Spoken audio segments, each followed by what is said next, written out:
I had spent 3 days making that dinner perfect. Not because I needed anyone's approval, I had long stopped needing that, but because I genuinely believed, with the kind of stubborn, almost embarrassing faith that only a woman who has loved someone for 14 years can have, that this anniversary dinner would be different. That this year, something would shift. That Daniel would look at me across the table, over the candles I had placed just so, beside the flowers I had cut from our own garden, and remember what we had built together. Remember me. I had chosen the menu carefully. Herb-crusted lamb, because it was his favorite.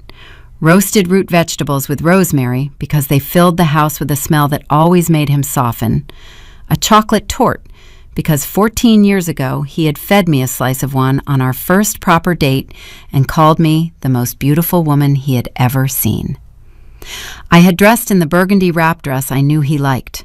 I had even worn the perfume, the one from the little glass bottle he had brought back from a conference in Paris 4 years ago, the one I saved for special occasions, because I was always afraid of using it up. I wanted everything to be right. I wanted to believe that right was still possible. Our house was a wide, cream-colored Victorian on Haverford Lane, with tall sash windows and a garden that backed onto a quiet stretch of woodland. We had bought it together 11 years ago, shortly after our daughter Lily was born, and I had spent the better part of a decade making it into something beautiful. The hallway had original parquet flooring that I had stripped and polished myself. The kitchen, where I stood that Saturday afternoon, stirring a sauce and listening to the radio, had cream-painted cabinets and an old farmhouse table that seated 10 comfortably. I loved that table. I had found it at an estate sale in Wiltshire and driven it home strapped to the roof of our estate car, laughing the entire way because Daniel had been absolutely certain it wouldn't fit. It fit. That was the thing about me and Daniel back then. Things always seemed to fit. We argued, yes, all couples argue, but there had been a time, a long, warm stretch of years, when we had understood each other in the effortless way that people do when they have genuinely chosen one another. He was an architect. I ran a small but respected interior design consultancy from a studio I rented above a florist shop in the village. We had Lily, who was 13 and sharp and funny and far too perceptive for her own good. We had Sunday mornings and long walks and a shared shorthand that felt for years like the most intimate language in the world. I don't know exactly when it stopped feeling that way. I know it didn't happen overnight. It happened the way water carves stone, slowly, invisibly, until one day you realize the whole landscape has changed and you can't remember what it looked like before. The guests were arriving at 7. I had invited 12 people. Daniel's mother, Gloria, and his younger sister, Petra, who had driven down from Edinburgh, my closest friend, Renata, and her husband, Tom, our neighbors, the Caldwells, Daniel's colleague, Marcus, who I had always liked, and a handful of others, people who had been present at various chapters of our life together. It was meant to be a celebration, 14 years. I had even had small cards printed with the date and a line from the poem Daniel had read at our wedding. In this life, I was loved by you. I had placed one at every setting. Gloria arrived first, as she always did. She was a tall, angular woman in her late 60s, with silver hair she wore in a severe chignon, and a way of entering a room that suggested she considered it already hers. She had never been warm to me. Not openly hostile, not in any way I could have pointed to and said, "There, that is the problem." But there was always something underneath her politeness, something watchful and proprietary, as though she were perpetually assessing the gap between what I was and what her son deserved. She kissed me on both cheeks, handed me a bottle of wine I had not asked for, and walked straight past me into the kitchen, where she stood and looked at everything I had prepared with the particular expression of a woman who is deciding whether to be impressed. "You've gone to a lot of trouble," she said. It was not quite a compliment. "It's our anniversary," I said pleasantly. "I wanted it to be special." She picked up one of the little printed cards from the counter, I hadn't set the table yet, and read the line of poetry. Something crossed her face. It was gone in an instant, but I saw it. A flicker of something tight and satisfied, like a person who has just confirmed a suspicion. I didn't understand it then. I filed it away the way you file things that don't quite make sense, and went back to my sauce. Daniel came downstairs at 6:45. He was freshly showered, wearing the gray linen shirt I had bought him for his birthday, and he looked— I remember this clearly because I remember everything about that evening with the horrible precision of someone who has replayed it too many times. He looked like a man who had already made a decision. Not nervous, not guilty, resolved. There is a particular quality to a person who has chosen their course of action and is simply waiting for the moment to execute it. And if I had been less busy, less hopeful, less focused on making everything perfect, I might have recognized it sooner. "You look nice," he said. "Thank you." I handed him a glass of wine. "Your mother's already in the sitting room." He nodded and went to find her, and through the serving hatch between the kitchen and the hall I saw them, just for a moment before Renata arrived and I went to answer the door, standing close together, speaking quietly. Gloria had her hand on Daniel's arm. He was listening with his head slightly bowed. When he looked up, he was not looking at her. He was looking at the wall above the mantelpiece, where our wedding photograph hung in a wide silver frame. I should have known then. I didn't. By 7:30, everyone was seated around the farmhouse table. I had lit the candles, the lamb was resting under foil, the wine had been poured. It looked, from the outside, and I am certain it did look this way because Renata told me later that it had been one of the most beautiful dinner tables she had ever sat at, like the kind of evening that people remember fondly for years. The warm light, the good food, the gathering of people who mattered. Lily was at the table too. I had considered whether to let her join. 13 felt young for an adult dinner party. But she had asked so earnestly, and she looked so grown up in her pale blue dress with her dark hair pinned back, that I had relented. She sat between Marcus and Petra, and she was laughing at something Marcus had said, and I remember thinking, look at her, she's becoming someone remarkable. I felt, in that moment, a surge of pure love, the uncomplicated kind, the kind that has nothing to do with any other person on earth. That was the last uncomplicated feeling I had that evening. The starter had been cleared, the lamb was on the table, glasses had been refilled. Daniel stood up. I assumed he was going to give a toast. It was something he had done every year, a small tradition, a few words about the year we'd had and the years ahead. I smiled up at him. I was still wearing the smile when he picked up his glass, looked around the table at each face in turn, and opened his mouth. "I want to say something," he said. His voice was steady, calm, the voice of a man who had rehearsed this. Something important, and I want to say it here, in front of the people who matter to us, because I believe in honesty. Renata, beside me, shifted slightly. I felt rather than saw her turn to look at me. "Clara and I are getting divorced." The room did not go silent immediately. There was a half second, a strange, suspended fragment of time, during which the candle flames continued to flicker, and Marcus's fork was halfway to his mouth, and somewhere outside a car went past on the lane. Then the silence fell, and it was absolute. "I've met someone," Daniel continued. "Her name is Sophie. She's 29, and she's pregnant." I was looking at my plate. I don't know why. I was looking at the slice of lamb on my plate, at the little pool of sauce beside it, at the sprig of rosemary I had placed there, and I was thinking, with a clarity that surprised me given the circumstances, I chose that rosemary from the garden this morning. I cut it with the small scissors I keep in the kitchen drawer. I was humming something when I did it. I can't remember what. Then I heard it. Laughter. Not uncomfortable laughter. Not the nervous, reflexive kind that sometimes escapes people in shocking situations. Real laughter, light and unguarded, the laughter of someone who has been waiting for good news and has finally received it.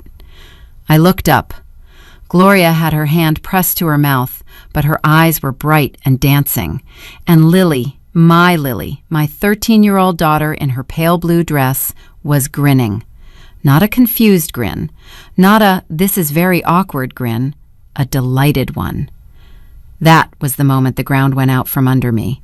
Not when Daniel spoke, not when he said the woman's name or her age or the word pregnant.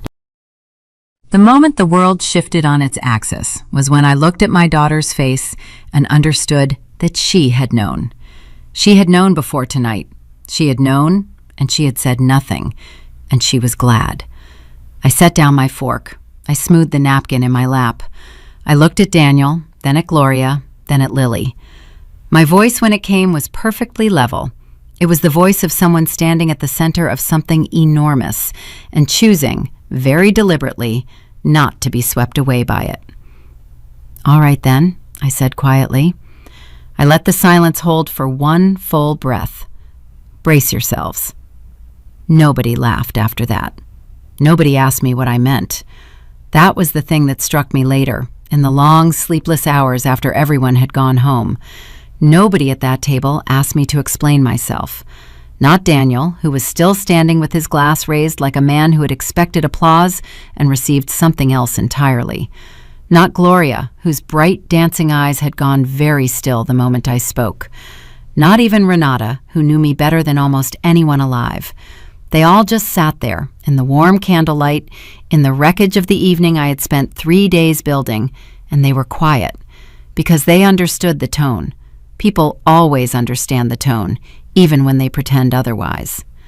I stood up from the table with the unhurried movement of someone who has simply decided that this particular chapter of the evening is over. I picked up my wine glass, walked to the kitchen, set it on the counter beside the sink, and stood there for a moment looking out through the dark window at the garden. The woodland beyond the fence was invisible at this hour, just a wall of black, but I had looked at it so many times that I could see it anyway. The oak at the far left, the silver birch in the middle, the path that Lily and I used to walk on Sunday mornings when she was small, before she became the kind of 13-year-old who knew her father's secrets and kept them. I heard Renata come into the kitchen behind me. I heard the soft sound of her setting something down on the counter, her own glass, or perhaps a stack of plates, the instinctive hospitality of a woman who tidies when she doesn't know what else to do. Then her hand on my shoulder, warm and firm. "Clara," she said. "I'm fine," I said. "You don't have to be." "I know," I turned around, "but I am, or I will be, which amounts to the same thing right now." She looked at me for a long moment. Renata had known me since university, 20 years, give or take. She had been at our wedding. She had held Lily in the hospital the day she was born and cried in a way that Daniel and I had teased her about for years. She knew my face better than most people knew their own. Whatever she saw in mine that night made her nod, slowly, and say nothing more. In the dining room, I could hear the low murmur of voices resuming, the awkward, effortful small talk of people trying to reassemble a social occasion from its ruins. I heard Daniel's voice, steadier than I would have liked. I heard Gloria's, lighter than it had been all evening, the voice of a woman who has been holding something in for a long time and has at last been permitted to exhale. I heard the Caldwells making polite excuses to leave, which they did within 10 minutes, collecting their coats with the swift efficiency of people who want no part of whatever is coming next. Marcus left shortly after them. He paused in the kitchen doorway and looked at me with an expression I would not fully understand until much later. "For what it's worth," he said quietly, "I had no idea." I thanked him. I meant it. He left. By 9 o'clock, the table held only 5 people: Daniel, Gloria, Petra, Renata, and me. Tom had taken their car and gone home when Renata made clear she was staying. Lily had disappeared upstairs at some point during the exodus, and I had let her go. What I had to say to my daughter was not something that could be said in front of an audience. It would wait.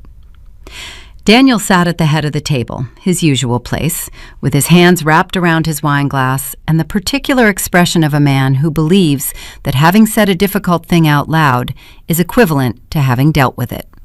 He had the look of someone who expected the hardest part to be over. I sat down across from him, folded my hands on the table, and looked at him steadily. "How long?" I said. He met my eyes. "Clara." "How long, Daniel?" A pause. 18 months. 18 months. I let that number sit in the room. 18 months ago, Lily had been 11. 18 months ago, I had been in this kitchen on an ordinary Tuesday evening, making pasta and listening to the radio, and Daniel had been... where? With Sophie, whoever Sophie was. Wherever they went, whatever they said to each other, whatever version of himself he had decided he preferred when he was with her. 18 months ago, I had bought him a birthday gift, a beautiful drafting set in a leather case, because he had mentioned in passing that his old one was worn out, and he had kissed me and said, "You always know exactly what I need." And then, presumably, he had gone back to his other life. "And the baby," I said, "how far along?" 4 months. So she was showing, or nearly, which meant people knew, his colleagues probably, friends of hers, and how many of those people had looked at me when we passed in some social setting I was no longer accurately remembering, and known. How many had smiled and said, "Oh, Daniel's wife, lovely to meet you," while knowing perfectly well that Daniel's wife was the last to be informed. "Who else knew?" I asked. He said nothing, which was its own answer. I looked at Gloria. She held my gaze with the unblinking steadiness of a woman who has decided that the time for pretense is behind her. There was no guilt in her face. There was something almost like relief. And beneath the relief, carefully arranged but not quite concealed, something that looked a great deal like triumph. "Of course," I said. "Clara," Gloria said, in the tone she used when she thought I was being unreasonable. "Daniel came to me because he needed someone to talk to. He's my son. What was I supposed to do? Turn him away?" "I'm not asking what you were supposed to do," I said. "I'm asking what you did. And what you did was keep his secret for 18 months, while sitting at this table, while calling me on my birthday, while asking me last Christmas whether Daniel and I had thought about renewing our vows. The last one landed. Even Gloria blinked. "You asked me that," I said, and my voice was very, very calm. "You sat in that chair, that exact chair, on Christmas Day, and you asked me whether we had ever considered renewing our vows, while knowing your son was 4 months into an affair." I tilted my head slightly. "I've been trying to understand that. Was it cruelty? Entertainment? Or were you simply so certain this moment was coming that you wanted to watch my face when I still believed?" The room was absolutely silent. Gloria opened her mouth, closed it. Petra, beside her, was looking at the table. Daniel said, "That's not fair." "What part of tonight has been fair?" I asked him, pleasantly. He had no answer for that. I refilled my wine glass, steady hands, I noted with a remote kind of satisfaction, and took a slow, deliberate sip. The chocolate torte was still in the kitchen, untouched. I had spent 2 hours making it, and it occurred to me with a sudden crystalline clarity that I was not going to serve it. Let it sit there. Let it be one small, concrete symbol of everything in this house that Daniel no longer deserved. "I want to ask you something," I said to Daniel, "and I want an honest answer. Not the answer you think will make this easier, an honest one." He nodded carefully. "The house," I said. "Did you speak to anyone about the house? A solicitor, a financial advisor, anyone, before tonight?" He was very still. "Daniel, He stopped, looked briefly at his mother, then back at me. "I spoke to someone, yes, a solicitor, just to understand the situation, just to know where we stood." "To know where we stood," I repeated, "or to know where you stood?" Another silence. And there it was. That was the second crack in the floor, the one beneath the one I had already found. He had not only decided to end our marriage, he had already consulted a solicitor. He had already, in some quiet office I would never be shown into, begun the work of calculating what was his. Which meant he had been planning this, not just living his double life, but planning the exit from it, the tactical extraction, for some time before tonight. The dinner, the announcement, the public setting, None of it was impulsive. He had chosen the anniversary dinner deliberately. He had chosen the audience deliberately. And the timing, 4 months into the pregnancy, just visible enough to be undeniable, that had been deliberate too. He wanted it to look inevitable. He wanted me to feel as though the story had already been written, and my only remaining role was to absorb it gracefully and step aside. I felt something move through me in that moment. Not rage, not the hot, flooding kind that makes you say things you later regret. Something colder, something that settled along my spine like a long, thin blade.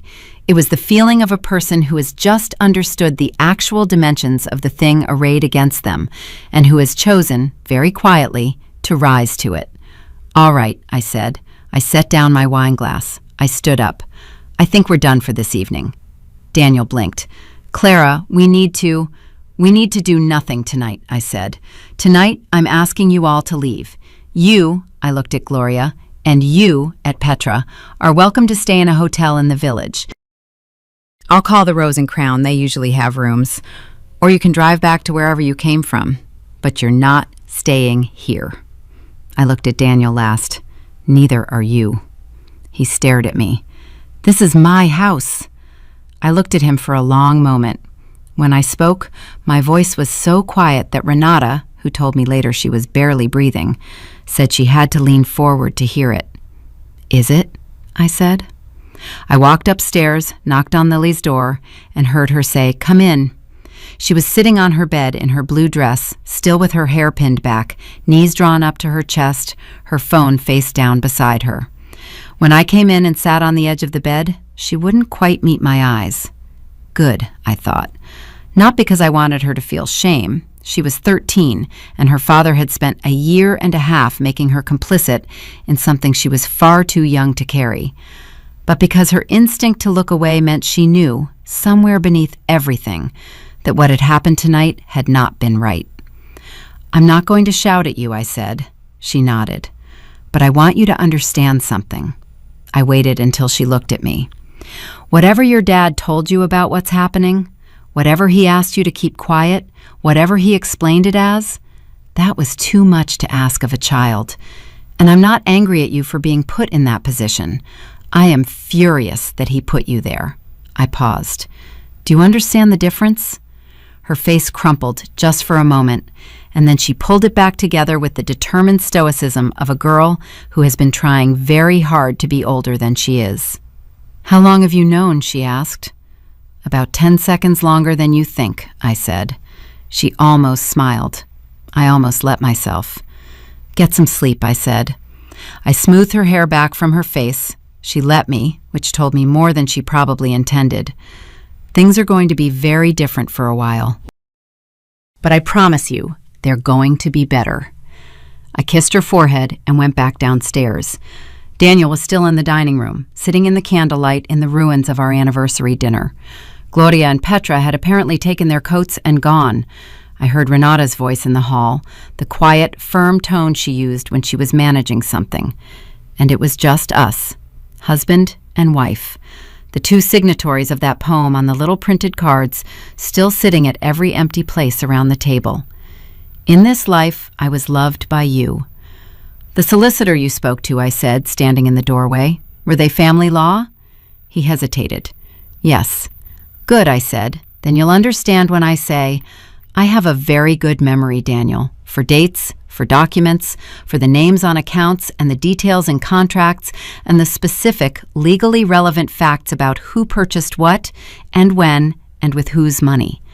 I held his gaze. "I suggest you sleep somewhere that isn't this house tonight, and I suggest that when your solicitor calls on Monday, you tell them to expect to hear from mine." He opened his mouth.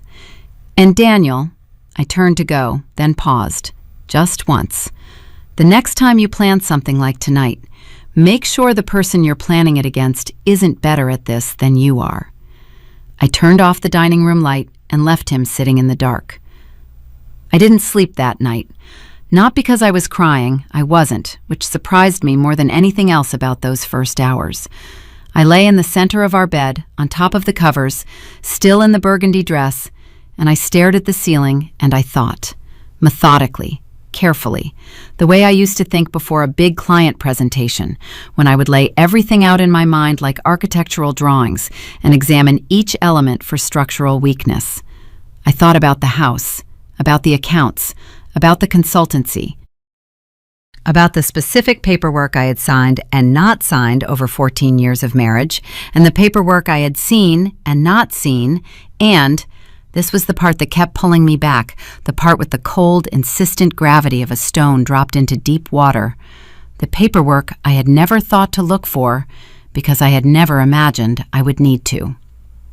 I had been, I understood now, a woman who trusted. Not blindly, I was not naive, I had never thought of myself as naive, but fundamentally in the way that people trust who have not yet been given a sufficient reason not to. I had trusted Daniel with the financial architecture of our life because he was an architect, because he was organized, because early in our marriage he had demonstrated a talent for managing money that I was happy to defer to, because I had a business to run and a child to raise, and there are only so many hours in a day, and because, this was the one I kept coming back to, pressing on it like a bruise, because I had loved him. And when you love someone, you don't build trapdoors into the foundation. You just don't. He had known that about me. He had counted on it. By 4 a.m, I was at the desk in the small room off the landing that I used as a home office.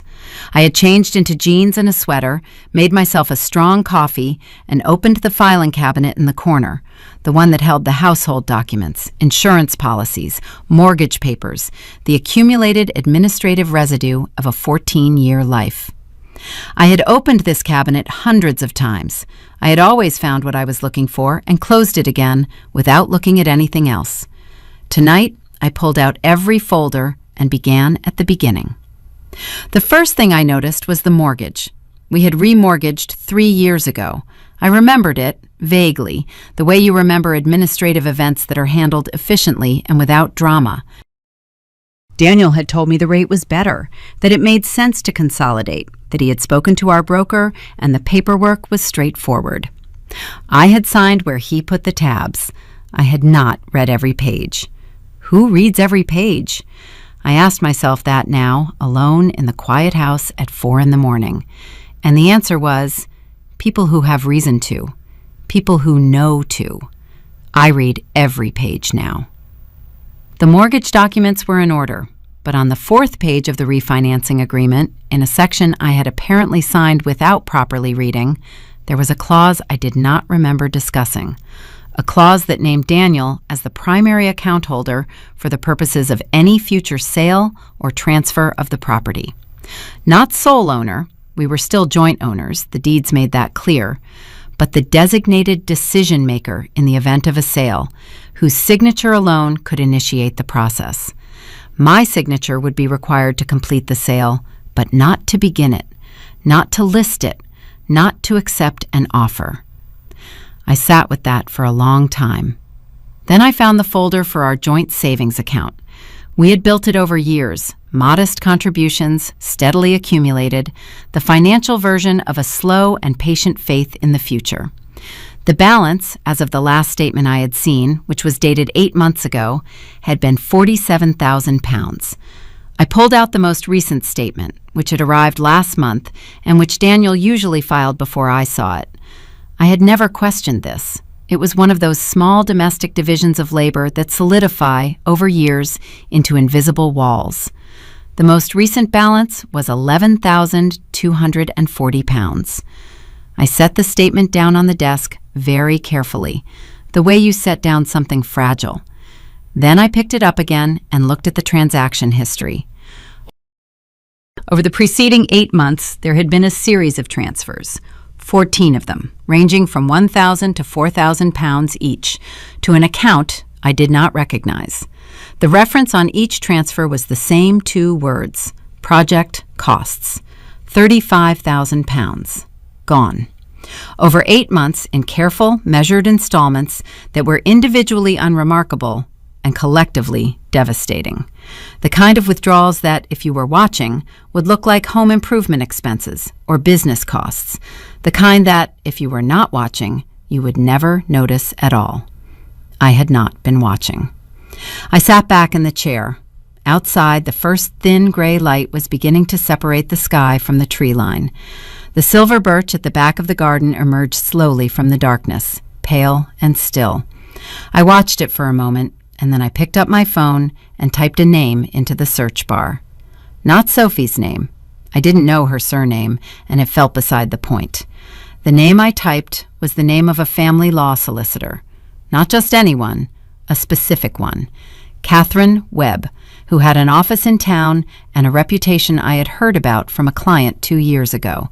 A client who had gone through a particularly complex divorce involving a business and emerged 18 months later with everything that was rightfully hers. I had stored the name in the back of my mind without knowing why. Now I knew why. I sent an email at 4:47 in the morning. I apologized for the hour, gave my name and a brief summary of the situation, and asked for the earliest possible appointment. Then I put the phone down, gathered every document from the filing cabinet into a neat stack, and went downstairs to make a second cup of coffee. Renata was asleep in the guest room. She had refused to leave the night before, in the quiet, immovable way she had, not making a fuss of it, simply staying, and I was grateful in a way I couldn't quite articulate. Not because I needed company exactly, but because her presence in the house felt like a counterweight, something grounding. The world had tilted sharply, and she was ballast. I didn't wake her. I sat at the kitchen table with my documents and my coffee and the early morning silence, and I went through everything again. This time, I found something else. It was in a folder I had never opened, one of Daniel's, filed at the back of the cabinet, unmarked except for a small adhesive tab in the corner with nothing written on it.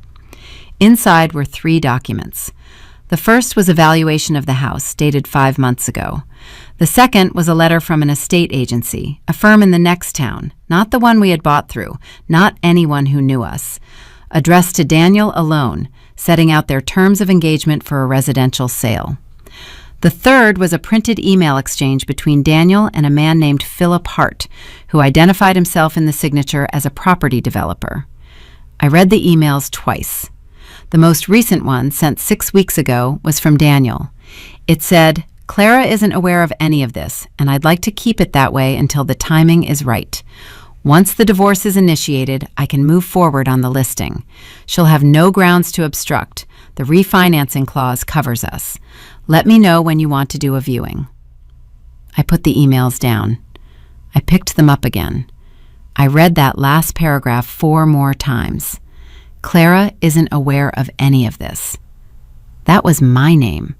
That was how my husband of 14 years had referred to me, in a private email to a property developer while planning to sell the home I had spent a decade building, using a legal mechanism he had concealed inside a remortgage I had signed without reading, while spending £35,000 of our shared savings on what I could only assume were the costs of establishing a new life with a 29-year-old woman named Sophie. That was when I cried. Not noisily, not the heaving, gulping kind of grief I had sometimes imagined, in idle moments, would accompany the end of my marriage. It was quiet. A few minutes, sitting at my kitchen table, with the dawn coming in through the window and the silver birch in the garden going slowly from gray to white. I let myself have it. I let it move through me like a wave, and when it passed, I wiped my face, straightened my spine, and took a very long, very steady breath. Then I photographed every document on my phone, uploaded them to a cloud folder I created with a new email address Daniel didn't know about, and went to shower and change before Renata woke up. She came downstairs at 7:30 to find me at the stove making eggs, the table set, the documents filed back in their cabinet, copies secured, originals replaced, everything exactly as Daniel had left it. She stood in the kitchen doorway for a moment, reading my face. "You didn't sleep," she said. "No." "But you found something." I looked at her. "Sit down," I said. "I'll tell you while I make breakfast." I told her everything. She sat across the table from me and listened without interrupting. That was one of Renata's great gifts, the ability to truly listen without rushing toward her own response. And when I had finished, she was quiet for a long moment. Then she said, "The remortgage clause. Was that your solicitor who drafted that?" "It was Daniel's. He handled it. I just signed." She nodded slowly. "Catherine Webb," she said. It was not a question. I looked at her. "You know her?" "My cousin used her 3 years ago." Renata picked up her fork. "She is absolutely terrifying, in the best possible way." I felt, for the first time since the previous evening, something that was not quite a smile, but was adjacent to one. "Good," I said. "That's exactly what I need." Catherine Webb's assistant called at 9:15 that Monday morning. Catherine could see me Tuesday at 11. I said that would be perfect.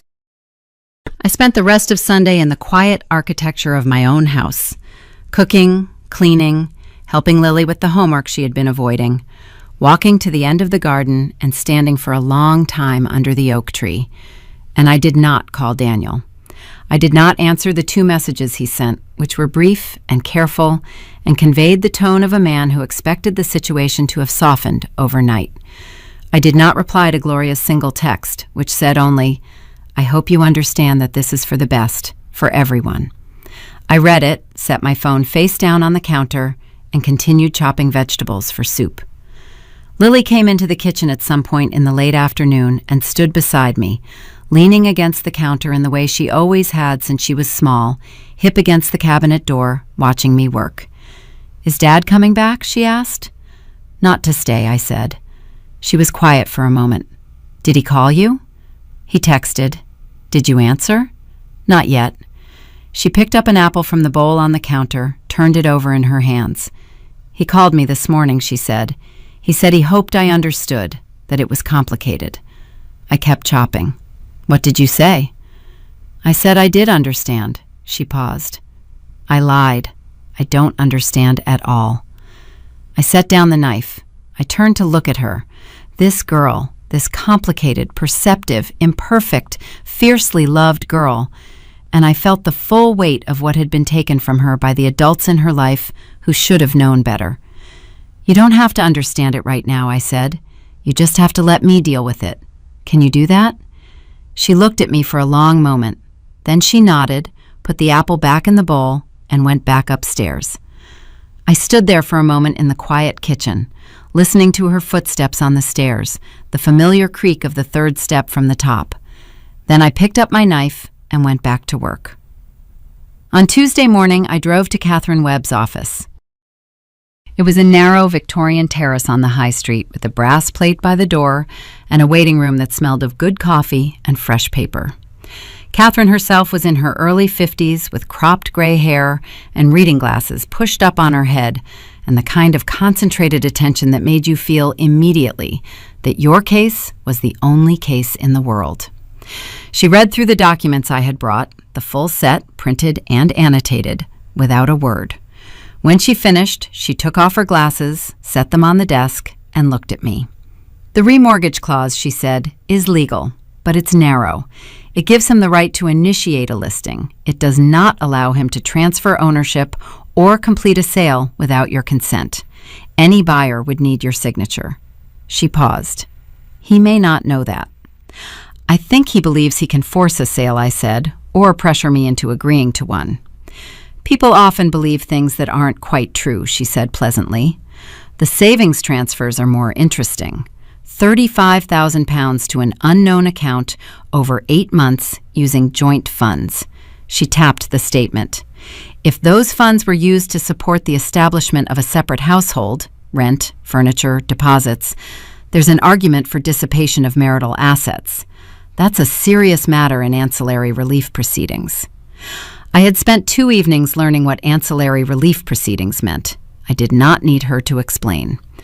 "What do we do first?" I said. Catherine smiled. It was a small, precise smile, the smile of a woman who has done this many times and enjoys it enormously. "First," she said, "we write him a letter." The letter went out on Wednesday. Catherine had drafted it herself in the measured, exact language of someone who knows precisely how much weight each word will carry in a courtroom. It was 3 pages long. It outlined, in careful sequence, the remortgage clause and its legal limitations, the £35,000 in transfers from the joint account, and the legal definition of dissipated marital assets, the undisclosed communications with Philip Hart regarding the property sale, and the specific legal consequences that would follow any attempt to list, value, or transfer the house without my full written consent. It also noted, in the final paragraph, that my solicitor had been retained and that all future communication regarding the divorce proceedings should be directed through her office. I did not see Daniel's face when he read it. I imagined it, though, several times. He called me that evening. I let it go to voicemail. The message he left was 4 minutes long, and his voice moved through several registers in those 4 minutes. Conciliatory at first, then slightly aggrieved, then something that wanted to be reasonable but kept bumping up against the fact that reasonable was no longer a posture available to him. He said he hadn't meant for any of this to come out the way it did. He said he had wanted to handle it sensitively. He said the money transfers were for legitimate expenses and he could explain everything. He said he hoped we could approach this as adults. I listened to the voicemail twice, saved it to the same cloud folder as the documents, and did not call back. Gloria called the following morning. I answered that one, which surprised her. I could hear the brief, recalibrating pause before she spoke, the half-second of a woman who had prepared for a voicemail and suddenly has to perform live. "Clara," she said, "I think we need to talk." "I agree," I said. "Go ahead." Another pause. She had expected me to resist the conversation, to make her work for it. My willingness to engage directly had thrown her slightly off her script. I could almost feel her reshuffling. "I want you to know," she said, "that I never wanted this to hurt you." "But it did," I said pleasantly. "So that's rather beside the point, isn't it?" "Daniel is my son," she said, and there was the first note of something harder beneath the soft opening. "My first responsibility is to him. Surely you can understand that." "I can," I said. "And my first responsibility is to myself and to Lily. Surely you can understand that." A silence. "What is it you want, Claudia? Tell me honestly. What outcome are you hoping for here?" It was a strange question. Or rather, it was a question that revealed something about how Gloria had understood me all along, as a woman who wanted to be given things, soothed, accommodated, managed. A woman who could be asked what she wanted and would name something modest that could then be negotiated downward. "I want what's mine," I said. "All of it, including a fair account of what's been taken already." "No one has taken £35,000, Gloria." I kept my voice perfectly even. "From a joint account, over 8 months, while Daniel was telling me everything was fine." The silence this time was different, longer. "I'm sure there's an explanation," she said at last, but the confidence had gone out of her voice. She sounded, for the first time in 14 years, like a woman who is not entirely certain what her son has done. "I'm sure there is," I said. "I look forward to hearing it, in front of a judge, if necessary." I ended the call, stood in the kitchen for a moment, then I poured myself a glass of water, drank it standing at the sink, and went back to work. The consultancy had been mine long before Daniel and I married. I had built it from a single rented desk and a second-hand laptop into something that, by the time of our anniversary dinner, employed 3 people full-time and had a client list that included 2 boutique hotel groups, a national restaurant chain, and more private residential clients than I could comfortably handle alone. The business was in my name. The accounts were in my name. Daniel had never been a partner, never had any formal stake in it. This, I was beginning to understand, was one of the luckiest oversights of my life. Whatever else he had planned, whatever the exact dimensions of the financial trap he and his solicitor had been quietly constructing, the consultancy was outside it. But I needed to be sure. I called my accountant, a meticulous man named Gerald, who had handled the business accounts since year 3. I asked him to come in for a meeting and to bring everything, every filing, every return, every document relating to the business finances for the past 3 years. I told him it was for a personal legal matter and asked him to treat it in confidence. He arrived the following afternoon with 3 box files and the expression of a man who has seen this particular situation before and approaches it with professional sympathy. We spent 2 hours going through everything. The business was clean. Every account, every tax filing, every employee contract exactly as it should be.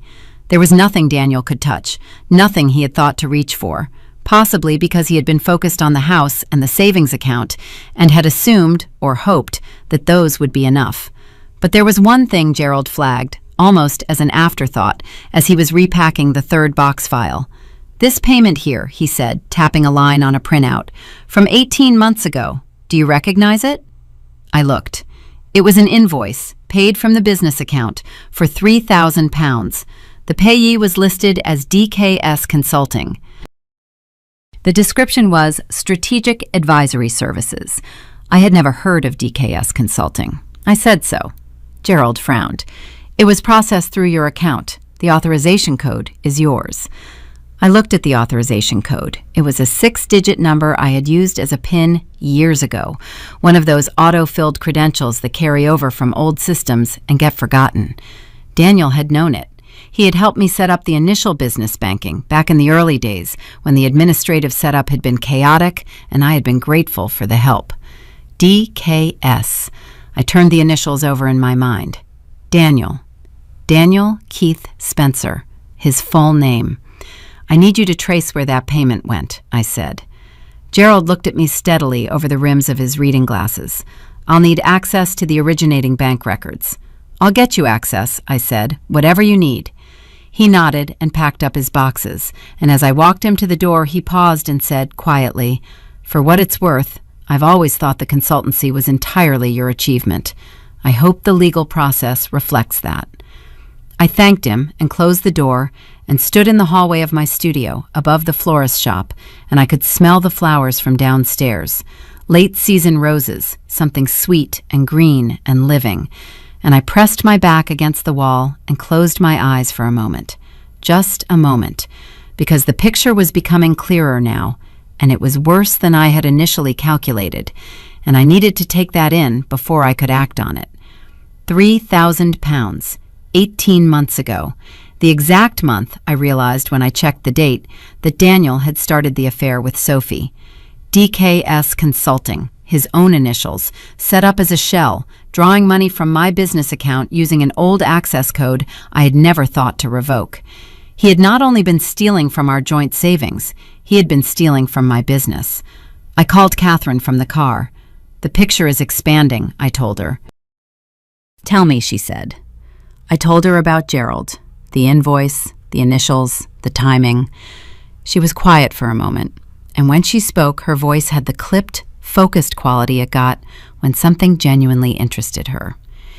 "If DKS Consulting is his entity, and the payment was unauthorized, that's potentially fraud," she said, "not just a civil matter.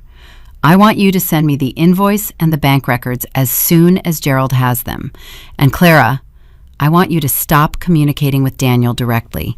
Anything you need to say it through me." "Understood. And one more thing." A brief pause.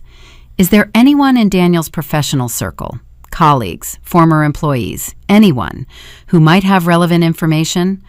Sometimes people know more than they've said, and a divorce proceeding has a way of loosening tongues."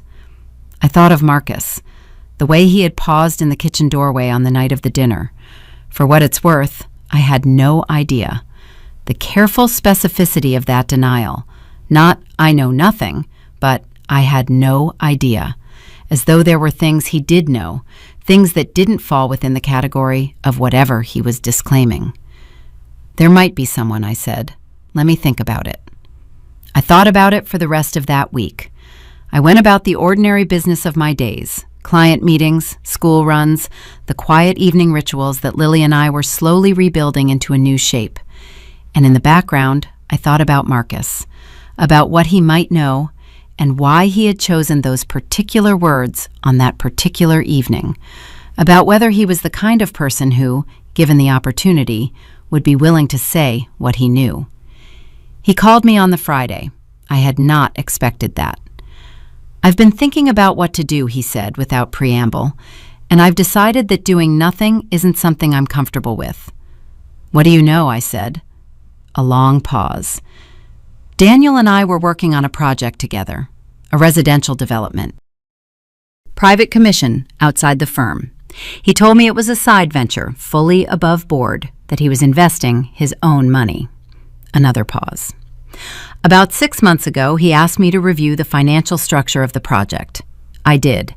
The investment figures he showed me didn't match what he had told me he was contributing. There was a discrepancy, a significant one. I asked him about it, and he gave me an explanation that I didn't fully believe, and then a week later, he asked me to step back from the project. I did. I should have pushed harder." "The project," I said slowly, "was it connected to a man named Philip Hart?" Silence. Then, "Yes." My hand tightened on the phone. The property developer. The email on Daniel's computer. Once the divorce is initiated, I can move forward on the listing.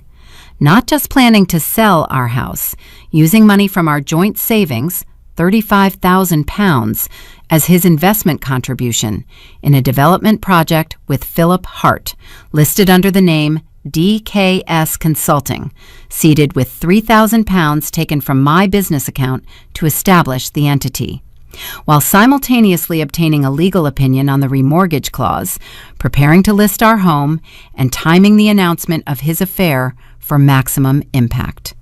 This had not been a man having a midlife crisis. This had been a man executing a plan. "Marcus," I said carefully, "would you be willing to make a formal statement to a solicitor?" He didn't hesitate. "Yes, I should have said something sooner." "Can you come in next week? I'll give you Catherine Webb's details." He came in the following Tuesday. He sat with Catherine for 2 hours, and the statement he gave her was detailed, corroborated by emails he had kept, and damning. The financial discrepancy he had identified in the project accounts matched almost exactly the transfers from the joint savings account. Philip Hart's development project was not, as it turned out, a legitimate side venture. It was a mechanism, a way of moving marital assets into a private investment that, if the divorce had proceeded quietly and quickly as Daniel had planned, would have been almost impossible for my legal team to trace. Almost. Catherine called me after Marcus's meeting with a tone in her voice I had not heard before. It was not satisfaction exactly. She was too professional for that. It was something more precise. The tone of a person who has found exactly what they were looking for in exactly the place they expected to find it. "The picture is now complete," she said, "and it is not a flattering one for Daniel." "What happens next?" I said. "Next," she said, "we file. And then we let him understand, very clearly through proper legal channels, exactly what position he is in." "And the house? The listing?" "He will not be listing anything," she said. "Not this week, not any week in the foreseeable future. I'm seeking an injunction tomorrow morning." I sat with that for a moment. The house on Haverford Lane, with its sash windows and its garden and its farmhouse table and the oak tree at the back and the parquet floor I had stripped and polished myself. The house Daniel had decided, somewhere in the 18 months of his parallel life, was simply an asset to be liquidated, a line item in the financial plan of his new beginning. "Good," I said. "Thank you, Catherine." "Thank me later," she said, with the ghost of that small, precise smile that I could hear even over the phone. "We've only just started." The injunction was granted on Thursday morning. Catherine called me at 9:47, and I was standing in the studio above the florist's shop when she told me, watching the street below through the tall, narrow window, a delivery van pulling away, a woman with a pushchair, the ordinary machinery of a morning in a small town, and I felt something release in my chest. Not joy, not yet. Something closer to the sensation of a door being locked from the right side for the first time. The house could not be listed. It could not be valued by any agent acting on Daniel's instruction. It could not be touched. The injunction also froze the joint account pending the investigation into the transfers, which meant that whatever remained of the £11,000 was now protected. Daniel's solicitor filed a response within 48 hours. It was, Catherine told me with measured disdain, thin. The argument that the transfers represented legitimate business expenses fell apart almost immediately against Marcus's statement and the financial records Gerald had traced. DKS Consulting had been registered 8 months before the affair began, not 18 months, as I had initially calculated, but earlier. That detail was important. It meant the financial planning had preceded the affair itself, or at least had preceded Daniel's decision to disclose it. He had not, in other words, fallen in love and then panicked and started moving money. He had begun moving money and then, at some later point, decided the time was right to make his exit visible. I sat with that knowledge for several days. I turned it over. I examined it from different angles, the way you examine something you have found in a drawer and cannot immediately identify, trying to understand its shape, its purpose, the moment it had entered your life without your knowledge. The conclusion I kept arriving at was one I did not entirely want, but could not avoid. The man I had been married to for 14 years had been planning to leave for considerably longer than 18 months, and had spent that time not just conducting an affair, but constructing, with quiet architectural precision, a financial exit that would leave me with as little as possible.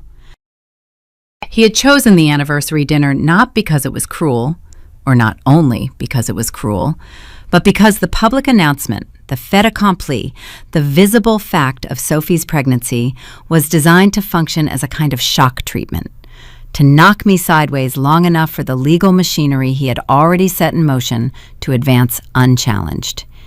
He had expected grief. He had expected chaos. He had expected, I think, a woman too devastated to read the mortgage documents. He had not expected me.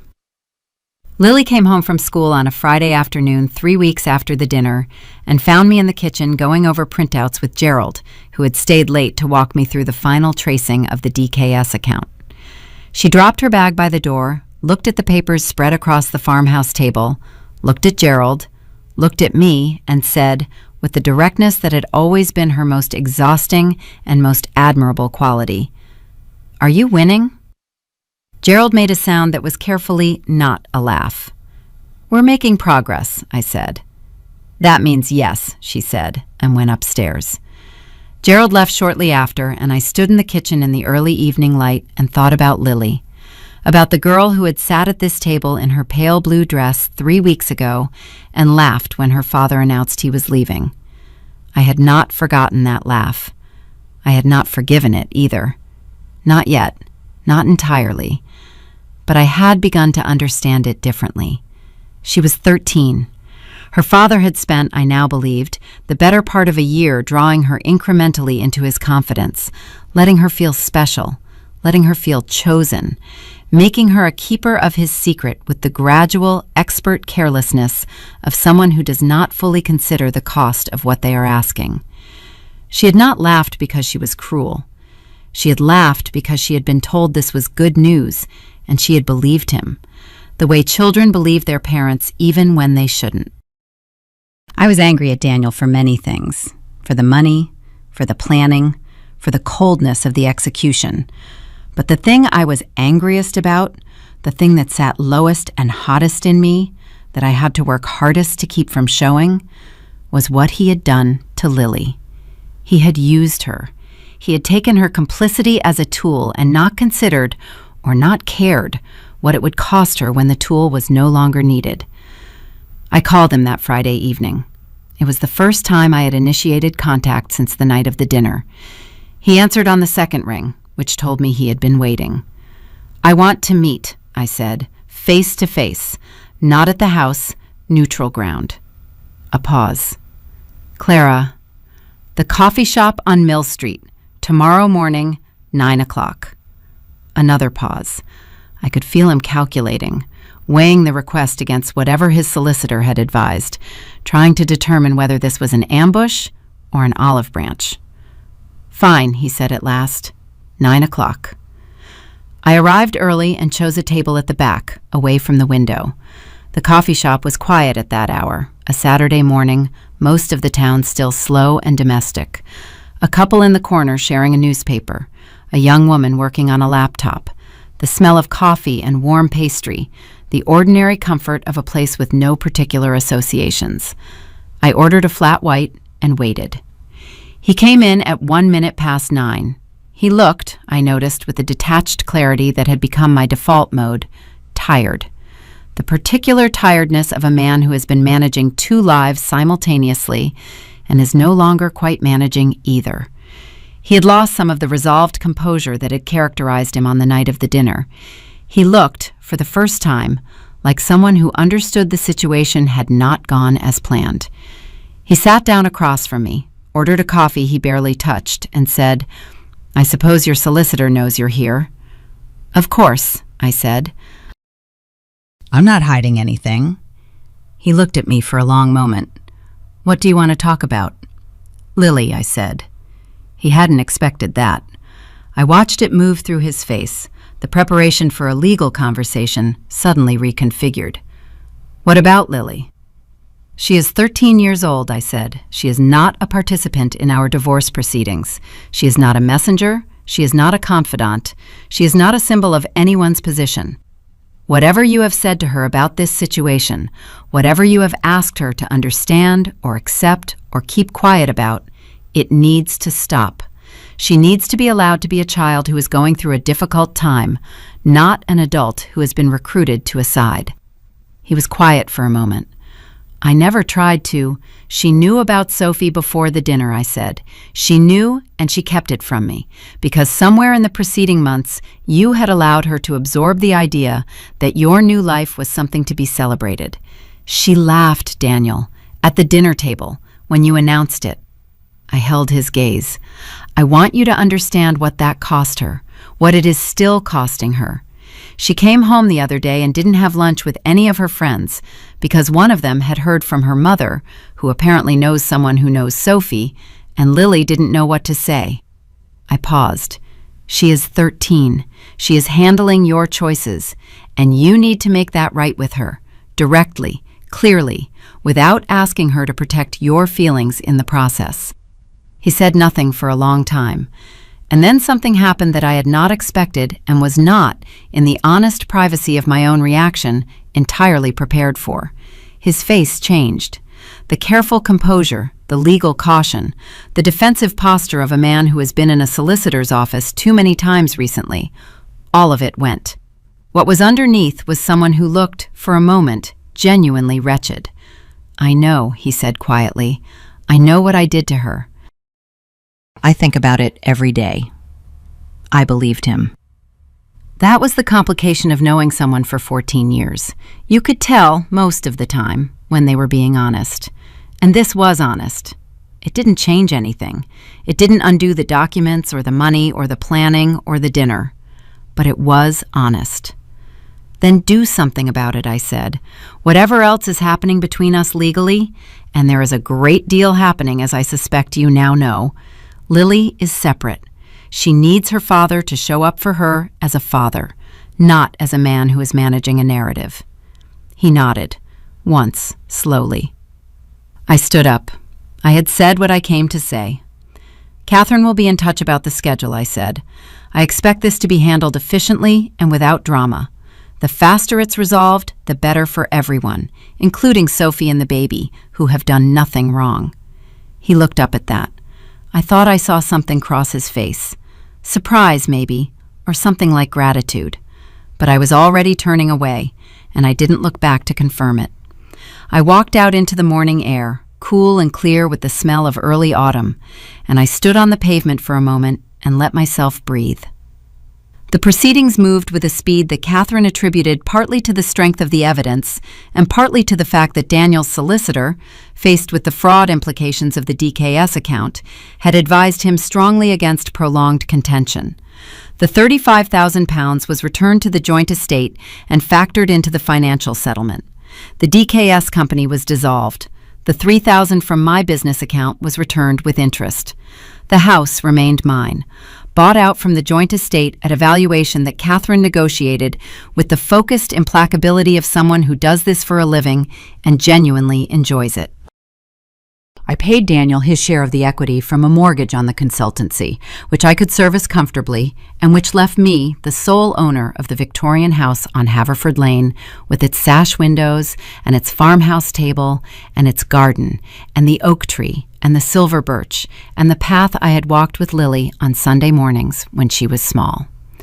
Philip Hart's development project, it emerged during the financial disclosure process, had already attracted the attention of a regulatory body for reasons unrelated to Daniel, something involving planning permissions and undisclosed investors. The investigation meant that any funds connected to the project were frozen, pending review. Daniel's investment through DKS, the bulk of the $35,000, was tied up in that freeze for the better part of a year. He received it eventually, reduced by legal fees, much later than he had planned. Gloria called me once more, about 6 weeks before the settlement was finalized. I answered, as I always did, because I had nothing to hide and no reason to avoid her. "I want you to know," she said, "that what Daniel did, the financial matters, I wasn't aware of all of it." "I know," I said, and I did know. Not because I absolved her. The 18 months of kept secrets, the Christmas question about renewing vows, the bright, triumphant eyes at the dinner table, none of that was absolved. But I believed she had not known the full scope of it. She had known about Sophie. She had known about the divorce. She had not known about DKS or Philip Hart or the remortgage clause or the systematic transfer of funds. Those were Daniel's architecture alone. "I'm sorry," she said. It was simple and unadorned, and I thought it was probably the most honest thing she had ever said to me. "Take care of yourself, Gloria," I said, and ended the call. The settlement was signed on a Tuesday morning in Catherine's office. I wore the gray blazer I bought for important meetings, the one that makes me feel, when I put it on, like a version of myself who is entirely ready for whatever is next.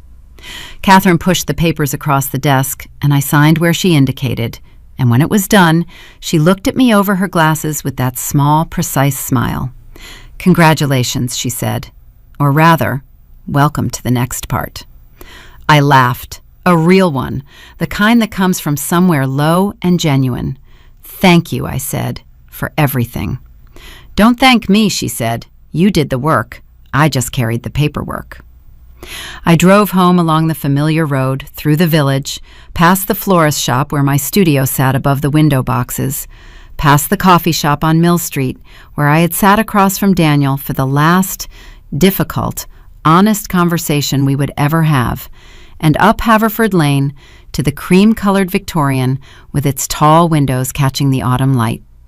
I parked in the drive and sat in the car for a moment. The house looked exactly as it always had. The same cream render, slightly warm in the afternoon sun, the same sash windows, the same front garden with the last of the season's roses, gone slightly blousy now, dropping petals onto the path. I had stripped those floors and chosen those windows and planted those roses and carried that farmhouse table home on the roof of the car, laughing while Daniel said it wouldn't fit. It fit. I got out of the car and stood in the drive and tilted my face up to the sky, which was pale blue and very clear, and I breathed in the smell of the autumn air and the late roses and the damp gravel and the cold coming. And I thought, this is mine.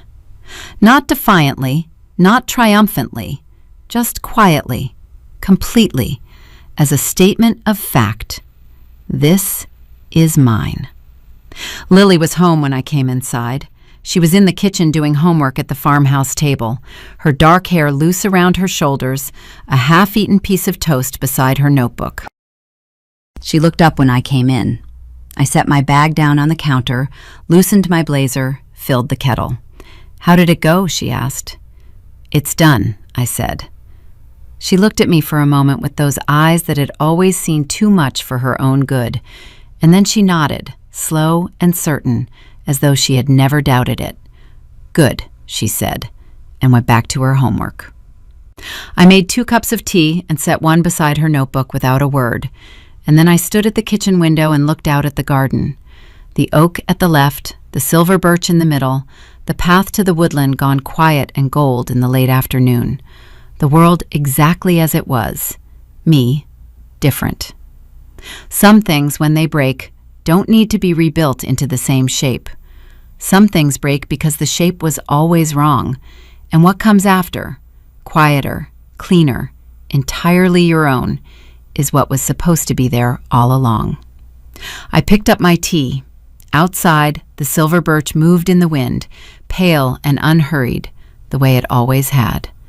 I drank my tea and watched it, and I was fine.